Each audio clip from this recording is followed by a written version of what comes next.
New this noon, life without parole plus 120 years. That's the fate of a man convicted of killing an Alexandria community activist. ABC 7 was inside the courtroom as that sentence was handed down. And as John Gonzalez reports, the convicted murderer says he was framed.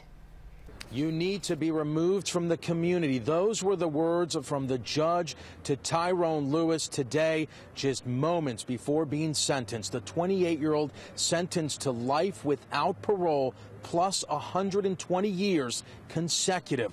Now, Lewis was convicted of murdering Northern Virginia community activist Lenny Harris back in 2011. Prosecutors in this trial detailed how this all started as an armed robbery, then a kidnapping, and finally Lewis shot the victim and threw his body down a well. Lewis and two other men were trying to get bail money for another friend, and they randomly targeted Harris and his ATM card. The prosecutors called Lewis today a predator amongst predators.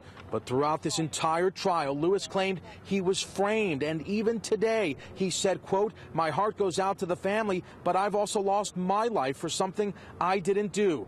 Now, the family of Lenny Harris gave some pretty emotional impact statements. His wife, whose son was also murdered 17 years ago, said, "The pain has cut me so deep, I can't tell if my heart is still beating." Listen to what the victim's brother told us outside of the courthouse. Mr. Lewis will have to deal with that with his God. I'm not one to judge.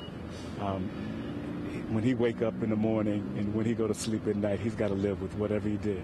Now, among the long list of charges in this case, Lewis is also facing two additional completely separate murder charges.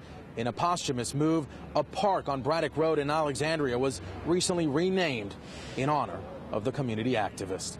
In Upper Marlboro, John Gonzalez, ABC 7 News.